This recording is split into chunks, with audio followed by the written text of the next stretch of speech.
En otros segmentos hemos platicado sobre la grave crisis de desaparecidos que sufre México prácticamente desde los años 60 del siglo XX. Pero en los últimos 18 años, desgraciadamente, el número de desaparecidos se ha disparado muchísimo a causa de muchos factores que el gobierno mexicano debe resolver para atender esta crisis. Vamos a platicar un poco sobre este tema de suma importancia para todos y para este fin nos acompaña Carolina Hernández Solís. Nuestra invitada es periodista con más de 20 años de experiencia en distintos medios de comunicación y actualmente es periodista independiente y productora de la columna Yo qué voy a saber y el podcast Sin Esdrújulas. Además de que colabora con videocolumna para Latinos y para Altavoz.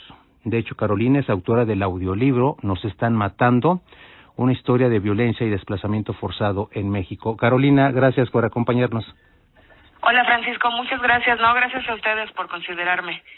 Gracias, Carol. Pues platícanos un poquito de este importante tema tan delicado que pocas veces tratamos a fondo en México. En términos generales, ¿de qué trata el audiolibro Nos están matando?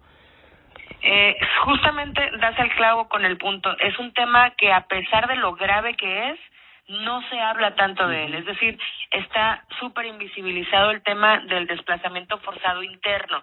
¿Qué es el desplazamiento forzado interno? Básicamente cuando te cambias de lugar en donde vives a otro estado, porque no todo el mundo nos alcanza como para, no me gusta vivir en este país, me voy a ir a vivir a Dinamarca. Claro. Entonces, lo que hacemos es irnos al lugar cercano más posible, ¿no? Entonces, esta historia de Nos están matando es una investigación / novela / biografía de un tema que me atraviesa muchísimo porque yo particularmente fui una víctima de un desplazamiento forzado interno y quería como poner en un contexto mucho más claro que a veces pensamos en este problema como algo particular de ciertas zonas o de ciertas regiones o de cierto sector socioeconómico. Cuando hablamos de desplazamiento, por lo general, y si yo ahorita les digo desplazados, es muy probable que lo primero que se les venga a la mente es algún pueblo olvidado en la Sierra de Guerrero que van caminando con una bolsa, ¿no? Entonces, como que tenemos este estigma y de lo que es el desplazamiento. Y mi intención era también contar que hay un montón de formas de desplazamiento. En mi caso es un desplazamiento de clase media, media baja, si le quieres poner, pero de profesionistas que estábamos en una ciudad en donde estábamos trabajando y no tiene como todo el contexto alrededor de una precarización, por lo general que lo asociamos, ¿no? Es una historia de ciertos desamparos, es decir, no solo es el desplazamiento, sino lo que viene antes y después del desplazamiento. Antes es tomar la decisión de dejar el lugar que has considerado tu hogar y en donde muy probablemente hiciste planes, ese espacio que considerabas seguro, tu casa, que le pusiste flores, compraste macetas, pintaste la fachada y de repente tienes que abandonar esa casa. Desde ahí empiezo a contar la historia, desde mi historia, y luego lo voy entrelazando con algunos datos duros sobre cuántas casas hay abandonadas, por ejemplo, en el país, que te endrogas con un crédito de Infonavit, porque aunque te dicen que te vas a tardar 30 años, tú dices, no hombre, sí se arma, y pues spoiler, no se arma.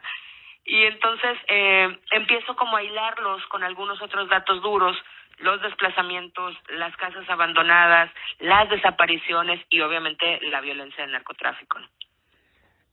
Muy importante, Carol, coincido contigo. Normalmente cuando se trata este tema nos imaginamos a una familia, como dices, de la Sierra de Guerrero, tal vez de Chiapas. Sin embargo, el problema es una crisis general que sufre todo México. Muchas familias, y como fue tu caso también desgraciadamente, pues tuviste que dejar tu lugar de origen, tuviste que moverte en México para tu seguridad y muchas familias mexicanas están en la misma situación. Entendemos que la delincuencia organizada en México se ha disparado muchísimo, yo decía en la introducción, hace 18 años, sin embargo, creo que en los últimos 6 años también nos ha pegado muchísimo la delincuencia y el problema, lejos de desaparecer, pues sigue vigente, es un pendiente que debe resolver el gobierno mexicano, ya no hablemos del partido o del color que esté en turno, sino que es una obligación en general del gobierno darnos seguridad darnos tranquilidad a las familias mexicanas, porque finalmente pues esa es la obligación de nuestras autoridades y obviamente combatir la delincuencia organizada, que es uno de los principales factores que ha ocasionado esta crisis. Y bueno, Carol, según tu experiencia como periodista, ¿cómo podemos solucionar esta crisis de desaparecidos en México?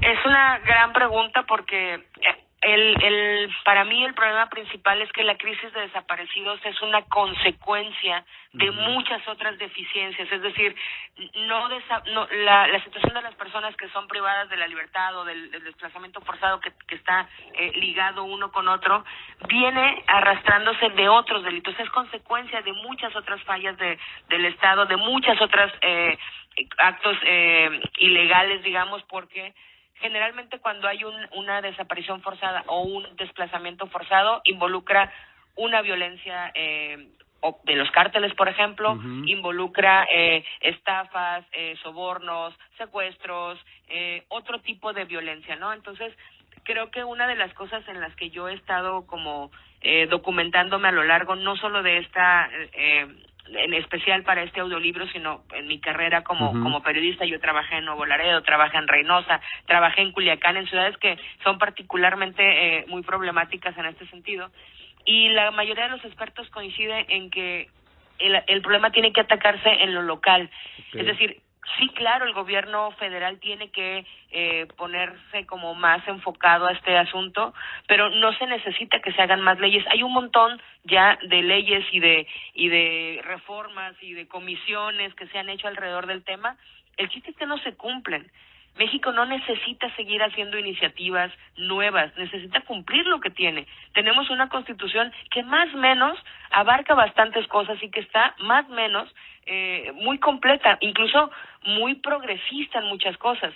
El problema es que no se cumple, y no se cumple desde lo local. Cuando hablamos de reformas, que ahorita tenemos tan en la mente la reforma judicial, por supuesto que se necesita una reforma judicial, pero necesitamos empezar a hablar de los estados, de las entidades, de dónde empieza, y en este caso de las desapariciones o de los desplazamientos forzados, necesitamos hablar de las policías locales, las policías como corporaciones.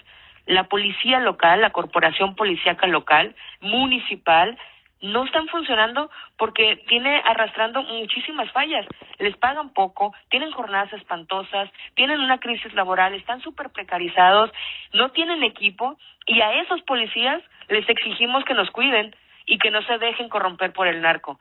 Es absurdo. Entonces, muchas de las cosas que dicen, sobre todo la gente que es mucho más experta en este asunto, es que la política de seguridad pública tiene que ser ciudadana local, tiene que enfocarse mucho en el problema, en el asunto local, y en las fiscalías, por supuesto, en fortalecer las fiscalías, los ministerios públicos, todo el proceso, porque no solo es la desaparición o el desplazamiento, sino todo lo que implica denunciar algo así. En nuestro país tenemos el 99% de los delitos que se denuncian, que además no se denuncian todos, pero los que se denuncian terminan impunes.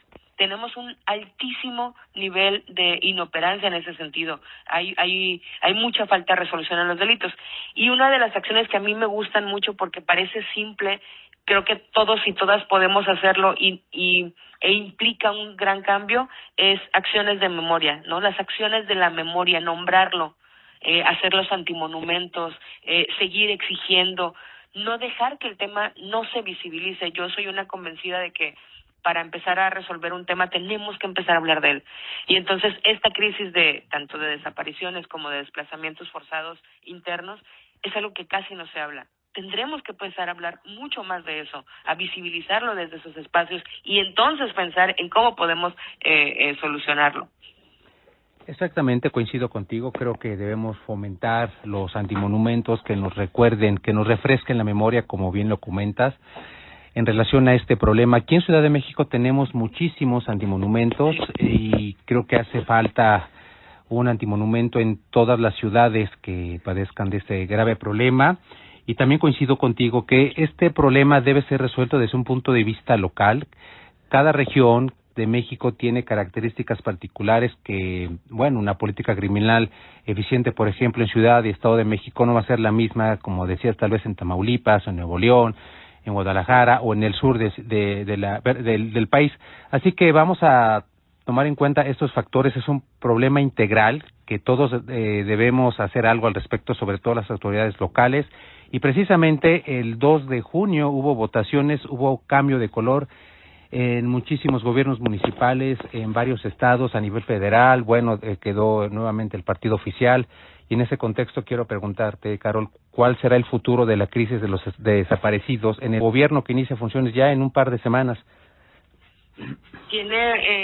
Sí, la presidenta electa Claudia Sheinbaum tiene un gran paquete que resolver en ese sentido, porque creo que una de las cosas, de las muchas, para mi gusto, cosas que se les puede reclamar al sexenio que ya termina, muchas de las cosas que quedaron inconclusas, entre las más yo pondría sería el asunto de las desapariciones forzadas, y que vienen pegado con el desplazamiento forzado, porque no se puede hablar de una sin la otra. Y en esta cuestión de desapariciones creo que el gobierno quedó mucho a deber, sobre todo porque habló específicamente de resolver este problema, habló con las madres buscadoras, que para mí, no me voy a cansar de decirlo, me parece devastador que existan siquiera, que las hayamos normalizado, que hablemos de la palabra compuesta madres buscadoras y que no nos destroce el corazón entender lo que eso significa. Madres buscadoras, mujeres, hombres, porque también hay padres que están buscando, pero ellas como este estandarte de las buscadoras, mujeres que están buscando huesos, que están escarbando en la tierra, que se hicieron expertas en peritajes, en forenses, hay madres buscadoras que están enfermas de los pulmones porque huelen la podredumbre que hay literal y metafórica en las fosas, y que además están siendo víctimas también del crimen organizado, y que a todo eso hay que sumarle un desprecio y una negligencia y una indolencia por parte del gobierno, que no ha sabido manejar esta situación. Yo creo que Claudia Sheinbaum tiene una gran oportunidad de darle un giro a esta política de cómo se ha abordado las desapariciones y los desplazamientos, que de hecho se ha hablado desde el gobierno muy poco de desplazamientos forzados internos. Estas mañaneras en las que se nos meten 17 temas, de los cuales 4 son realmente importantes en la agenda del día a día, pero todos los demás como quiera se hablan, con tantas mañaneras y con tantos temas que se hablaron.